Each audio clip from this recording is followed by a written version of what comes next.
नमस्कार, मी ज्योतिष महागुरु डॉक्टर पंकज शास्त्रीजी घेवारे आपल्या सर्वांचं त्र्यंबकराज ज्योतिष या यूट्यूब चॅनलमध्ये मनापासून स्वागत करतो. मित्रांनो, आज आपण 2024 या वर्षातील एप्रिल महिन्यामध्ये होणारं ग्रहांचं राशी परिवर्तन आणि राशी परिवर्तन झाल्यानंतर मेष राशीच्या जातकांवरती होणारा परिणाम या विषयाची माहिती आज आपण पाहणार आहोत. तत्पूर्वी महत्त्वाची सूचना, आपणास आमचे व्हिडिओ हे कशा प्रकारे मार्गदर्शक ठरतात हे आपण आम्हाला कमेंट्सच्या माध्यमानं आम्हाला कळवू शकतात.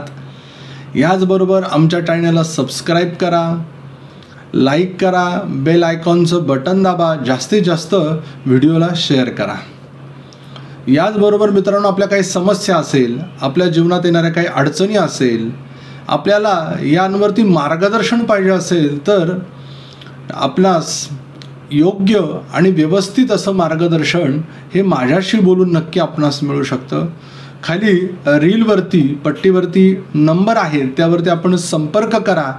आमची टीम आपल्याशी बोलेल, माझ्याशी बोलण्याशी आपल्याला वेळ निश्चित करून देईल आणि आपण आपले प्रश्न माझ्यापर्यंत घेऊन येऊ शकतात. तसेच लोकांना जीवन जगत असताना अनेक प्रकारच्या समस्यांना सामोरे जावं लागतं. कोर्ट केस ज्याच्यामध्ये अनेक वेळा चक्कर मारून सुद्धा त्या केसचा निकाल लागत नाही. अनेक वेळेला कर्जाचा डोंगर एवढा होतो की तो फेडता फेडता आपल्या नाकीनऊ येऊन जातो. एखादा आजार आपल्याला एवढा जुळून जातो की तो आजार डॉक्टरकडे जाऊन सुद्धा त्याचं निदान होत नाही किंवा कुठल्याही प्रकारचा तो आजारामध्ये मार्ग निघायला तयार होत नसतो. याचबरोबर शत्रूंची पीडा, मग ते गुप्त शत्रू असेल, आप्त शत्रू असेल, आपल्या जवळचे असतील, यांचाही आपल्याला खूप मोठ्या प्रमाणामध्ये त्रास होतो. मुलं अभ्यास करतात परंतु अभ्यासात लक्ष त्यांचं लागत नाही किंवा वाचलेलं त्यांच्या लक्षात राहत नाही. यांसारख्या अनेक समस्या, परंतु उपाय एक आहे, तो म्हणजे नवग्रह शांती विधान. जीवानी कर्मफल दो ग्रहरूपी जनार्दनाहा. या जीवांना कर्माचं फळ देतो तो ग्रहांच्या माध्यमानं भगवान विष्णुदेव जनार्दन रूपानं. आपण आमच्याकडे आपली नवग्रह शांती करून आपल्या जीवनातील होणाऱ्या या अडचणींना कमी करू शकतात. तसेच आपल्या जीवनातील तो त्रास कमी होण्यासाठी या नवग्रह शांतीचा उपाय अत्यंत प्रभावी ठरेल. प्रथम स्थान मेष राशी. या एप्रिल महिन्यामध्ये काही ग्रह आपलं राशी परिवर्तन करतील. यात विशेष करून 9 एप्रिल या दिवशी बुध ग्रह वक्री होणार आहेत, ते मीन राशीमध्ये येणार आहेत परत. याचबरोबर 13 एप्रिल या दिवशी सूर्यग्रह मेष राशीमध्ये येणार आहे. 23 एप्रिल या दिवशी मंगळ ग्रह मीन राशीमध्ये येणार आहे. याचबरोबर 24 एप्रिल या दिवशी शुक्र ग्रह मेष राशीमध्ये आपलं वास्तव्य करेल. मग या ग्रहांचा परिणाम कसा असतो? मग या प्रथम स्थानामध्ये मेष राशी आहे आणि या मेष राशीचा स्वामी मंगळ देवता हा मीन राशीमध्ये या संपूर्ण महिन्यामध्ये विशेष आपल्याला फल आणि प्रभाव देताना आढळेल. 23 एप्रिलच्या नंतर मंगळ ग्रह हा व्ययात असेल, तत्पूर्वी ते एकादश स्थानाला स्थित असतील.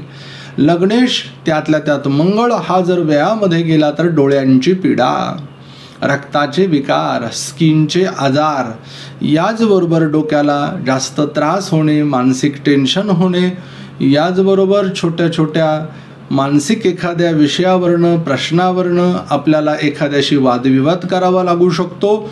म्हणजेच काय तर या एप्रिल महिन्यामध्ये चिडचिड आपली जास्त प्रमाणात होईल. छोट्याशा कारणावरनं आपलं कोणावरती राग निघेल, कोणाशी आपलं लवकर जमणार नाही.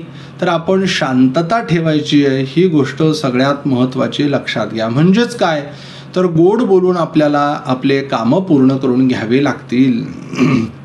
द्वितीय स्थान. या द्वितीय स्थानाला धनाचं स्थान म्हटलं गेलेलं आहे आणि या स्थानाचा स्वामी शुक्र ग्रह हा 24 एप्रिलला मेष राशीमध्ये येतोय. म्हणजेच तो व्ययातनं लग्नामध्ये येत आहे. म्हणजेच काय तर 24 एप्रिलच्या नंतर तुमचे खर्च कमी होतील. जे आत्तापर्यंत खर्चाचे अनेक प्रश्न, मग तो दवाखाना असेल, आपल्या आवडीच्या गोष्टी असेल, आपल्या चैनीच्या गोष्टी असेल, या सगळ्यांवरती एक अंकुश येईल. जेवढी गरज आहे तेवढाच पैसा आपल्याकडनं खर्च होताना मला येणाऱ्या काळात दिसतोय. फक्त 24 एप्रिलपर्यंत बाकी आपल्याला जपावं लागेल. तोपर्यंत पैसा हा भरपूर प्रमाणात खर्च होईल. परंतु 24 एप्रिलच्या नंतर पैसा विचारानं योग्य ठिकाणीच तुमचा खर्च होताना तुम्हाला जाणवेल आणि अनुभवाला येईल. तृतीय स्थानाला पराक्रमाचं स्थान म्हटलं गेलेलं आहे. या स्थानाचा स्वामी बुध देवता हा वक्री होतोय, म्हणजेच मीन राशीमध्ये जातोय. तो 9 एप्रिल या दिवशी.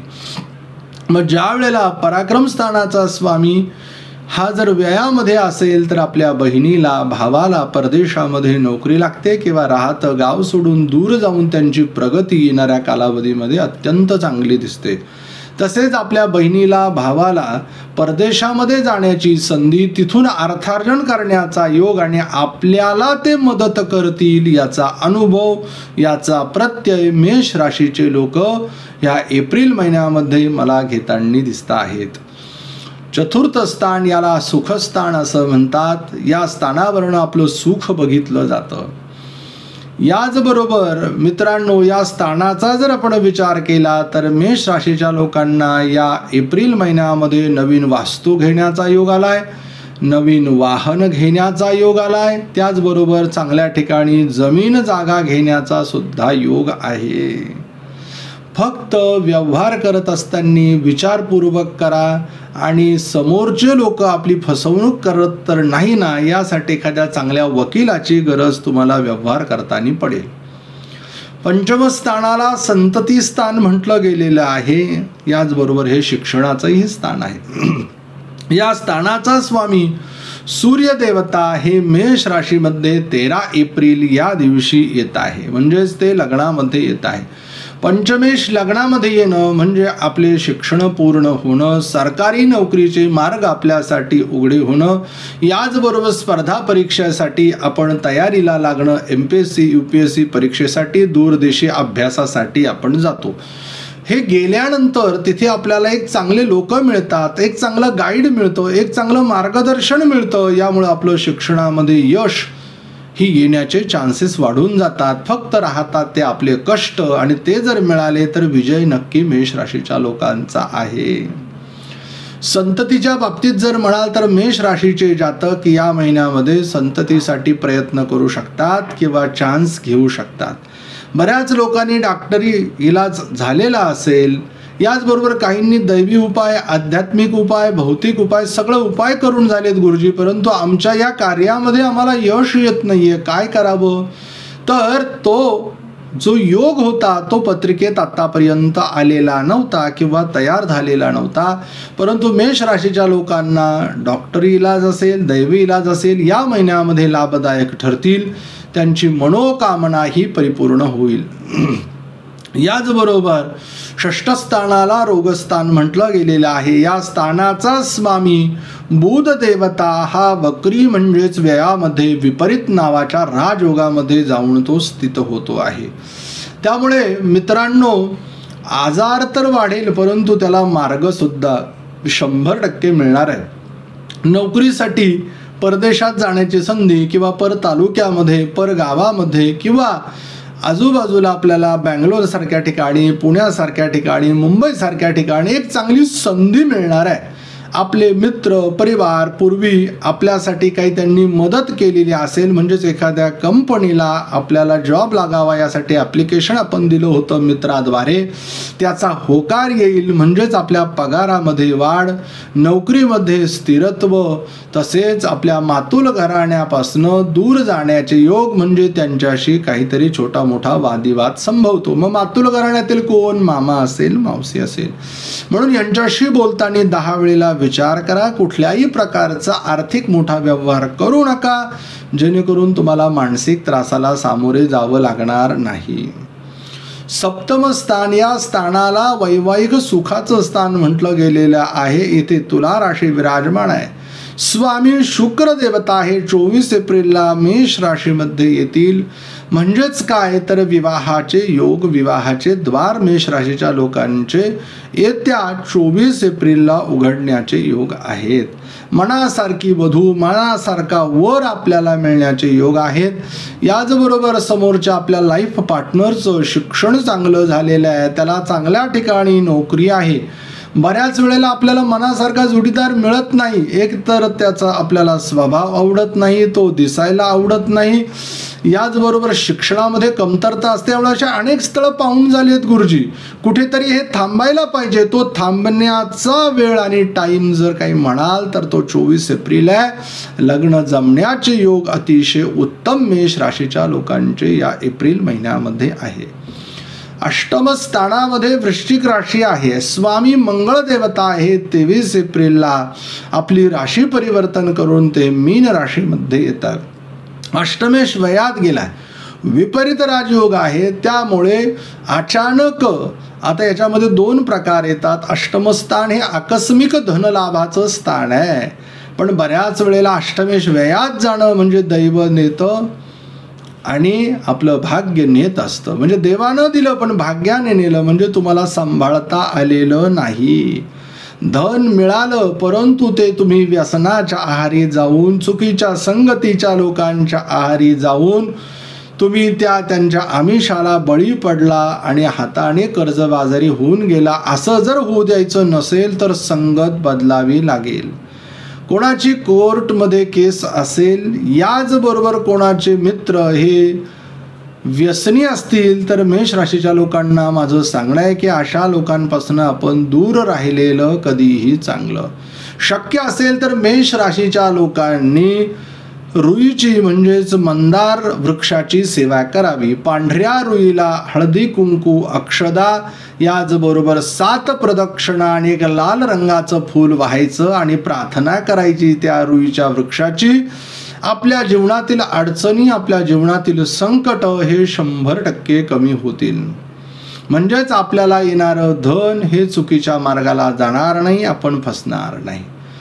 नवम स्थान ज्याला भाग्यस्थान म्हणतो, या भाग्याचा मालक गुरुदेवता लग्नामध्ये स्थित आहे. आणि विशेष म्हणजे या पत्रिकेमध्ये गुरु महाराज भाग्येश असल्या कारणानं ते लग्नात जर असेल तर व्यापाराच्या, उद्योगाच्या नवनवीन संधी मेष राशीच्या लोकांना या एप्रिल महिन्यामध्ये उपलब्ध करून देताना मला दिसत आहे. मग किराणा व्यापार असेल, याचबरोबर आपल्याला काही खरेदी विक्रीचा संदर्भातला काही व्यापार असेल, याचबरोबर आपल्याला काही नित्याच्या लागणाऱ्या भाजीपाल्याचा व्यापार, फळांचा व्यापार, कपड्यांचा व्यापार, सोन्याचा व्यापार, रत्नांचा व्यापार, जे काही होलसेल तुम्ही मार्केटिंग या क्षेत्रामध्ये करू इच्छित असाल, याची जर संधी तुम्हाला आलेली असेल तर त्या संधीचं सोनं मेष राशीच्या लोकांनी करा. नक्की ते जीवनामध्ये यशस्वी आणि सुखी होतील. दशम स्थानाला कर्माचं स्थान म्हटलं गेलेलं आहे. या स्थानाचा स्वामी एकादश स्थानात गेलाय, म्हणून राजकीय क्षेत्रामध्ये उच्च पद प्रतिष्ठा या एप्रिल महिन्यामध्ये मिळेल. आपण निवडणूक लढवत असाल तर त्या निवडणुकीमध्ये विजयी श्री खेचून आणण्याची ताकद मेष राशीच्या लोकांमध्ये आहे. चांगले लोक, राजनीतीमध्ये मदत करणारे लोक तुमच्या जवळ येऊ शकतात. म्हणजेच काय की ते तुम्हाला सांगतील की तुम्ही पुढे चला, आम्ही तुमच्या मागे आहोत. फक्त यामध्ये एकच गोष्ट लक्षात घ्या, व्यसनी, वाईट, दूरसंगती, कुविचाराच्या लोकांपासून तुम्हाला दूर राहायचं आहे. एकादश स्थानामध्ये शनी महाराज विराजमाने स्वराशीचे. लाभेश लाभामध्ये सगळ्या प्रकारचे लाभ तुम्हाला या महिन्यात अनुभवायला पाहायला मिळतील. मग फिरायला जाणं असेल, नवीन एखादं वाहन घेणं असेल, नवीन एखादी जमीन घेणं असेल, बऱ्याच दिवसातनं मनात एक ठरवलेलं होतं की मला हे घ्यायचं आहे, माझ्या जीवनाचं हे ध्येय आहे, ते घेतल्यानंतर मला खूप आनंद होईल. ती मनातील गोष्ट, ते मनातील सुख प्रत्यक्षात डोळ्यासमोर उभं राहण्याचा जर कोणता योग असेल तर तो या एप्रिल महिन्यातला आहे मित्रांनो. व्ययस्थान ज्याला द्वादश मोक्षस्थान म्हणतात. बुध आणि मंगळ हे 2 ग्रह महिन्याच्या शेवटच्या कालावधीला या स्थानामध्ये विराजमान आहे. तिथे राहू सुद्धा विराजमान आहे. मंगळ ग्रह 23 एप्रिलला व्ययामध्ये येईल आणि बुध ग्रह हा 9 एप्रिलपासून वक्री झालेला त्या स्थानामध्ये असेल.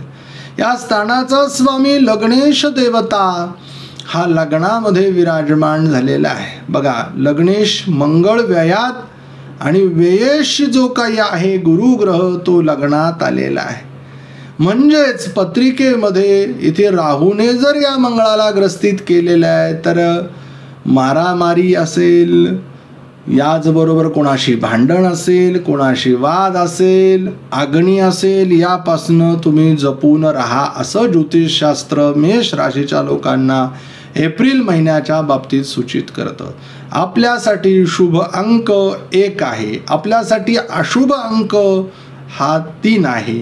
आपल्यासाठी शुभ रंग लाल आहे. अशुभ रंग आपल्यासाठी पिवळा आहे. कुठल्या दिवशी तुम्ही चांगल्या कामांची सुरुवात करावी? 9 तारीख, 10 तारीख, 26 तारीख आणि 27 तारीख आहे. अशुभ दिवस कोणते आहेत की ज्याने जीवनामध्ये अडचणी येऊ शकतात? तर 13 तारीख आहे, 21 तारीख आहे आणि 22 तारीख आहे. कुठल्या मंत्राचा आपण जप केला पाहिजे? आपल्यासाठी मंत्र देतो, ओम नमः शिवाय या मंत्राचा आपण जप करा. नक्कीच आपण सुखी व्हाल. लवकर भेटू पुढील व्हिडिओमध्ये. तोपर्यंत सर्वांना नमस्कार.